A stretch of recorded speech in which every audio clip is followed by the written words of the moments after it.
ShartimusPrime. Reading comics, toys are hella sick, hella whacking it. Taking bad hits, taking back hits. Subscribe. Party, yeah! I like to party. Pizza. Where's the pizza? Where's the pizza? Hey, what's up, you guys? ShartimusPrime here doing another Marvel Legends figure review on the Marvel Legends Infinite series. Build-A-Figure collection, Hobgoblin, Spider-Girl. If you're trying to get this wave, you can get big. Get your big badass toys at BigBadToyStore.com.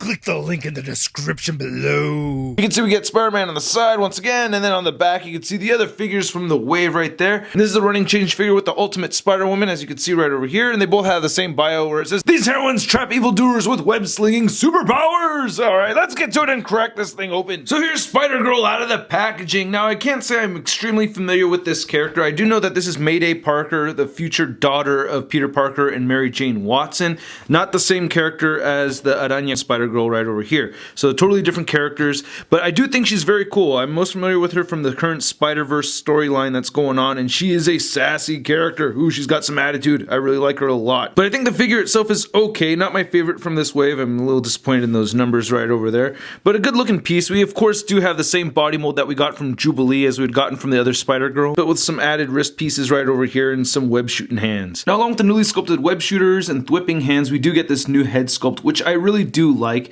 It's kind of a big head that she has here, making her look like a teenager, which I think is a good move. She does have these sculpted areas right here for the eye socket portions, which the paint kind of missed. You can see that line right there. It doesn't necessarily match up perfectly with the black line at the bottom, which isn't really a big deal for me though.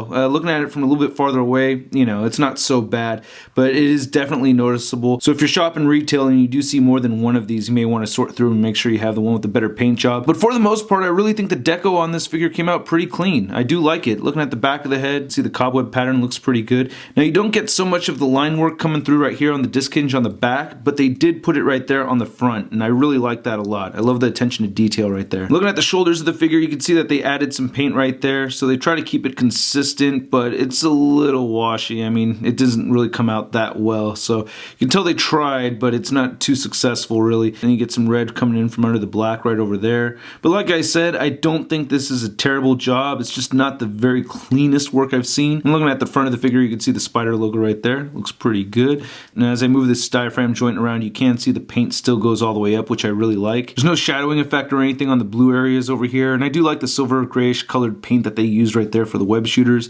And again, the deco came out pretty clean on her hands, you know, so those web shooting hands look pretty good. Now, I don't know about your figure, but mine is a little bow-legged. It's a little frustrating. I'm sure with a hairdryer that could fix right up though, but yeah, for the moment this looks a little bit weird. Again, I think the deco came out looking pretty clean though. I think this looks pretty smooth. Just a dab of red paint right there to hide that pin would have been nice. Then looking at the nalgas, I like them. So yeah, nice teenage nalgas, you know, I can't say they're too bad. And of course the figure does have peg holes at the bottom of her feet. Now, as far as articulation goes, she actually does have some neck pivot in here, which I think is pretty cool. And she can look all the way up, which is badass. I really like that a lot. She can look down very far too, and her head does move side to side, of course. She does have shoulders that move outward. They do move forward. She has no bicep swivel or double jointed elbow, which I wish they would do for a newer mold.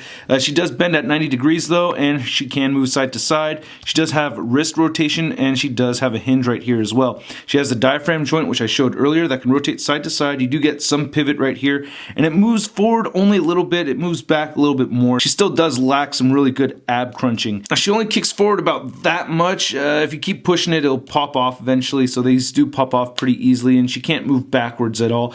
She does have an upper thigh swivel, double jointed knee, calf rotation, and ankles move down, up, and the beautiful ankle pivot. This being a younger female figure, she stands at 5 3/4 inches tall. Here's a Mayday Parker Spider-Girl next to the Anya Corazon Spider-Girl, and I wish that they'd added the extra hands from this Spider-Girl with this one as well, so we would have had some interchangeable hands. That would have been pretty cool. And here's Spider-Girl compared to a few other teenage female body molds. So we have the Hasbro Marvel Girl over here, and then these are two Toy Biz figures. We have X-23 and Kitty Pryde. I would really love to see Hasbro redo an X-23 with this body mold right here. And of course, here she is next to the Marvel Legends Big Time Letdown Spider-Man. And then here's the Spider-Girl figure up on a Mafex flight stand. You know, I've heard a lot of people complain about this figure and how the articulation is pretty weak, and I have to agree with that, man. It's difficult to get her into some really dynamic poses. Getting her in this pose right here, I did have the legs legs pop off on me a bunch of times, so it is a bit frustrating and definitely not my favorite figure from the wave, but still cool that we get the character. And I will say, for the most part, I do like the paint on the figure. Anyway, I hope you guys liked my video. If you did, please hit the like button, hit the subscribe button right over there. Check out my review on the Marvel Legends Daredevil, and check out my P.O. Box pickup video from the other day right there. And make sure you check out my photo gallery over at marvelousnews.com.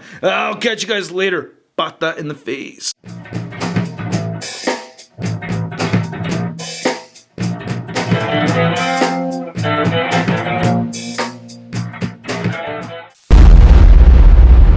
That's crispy.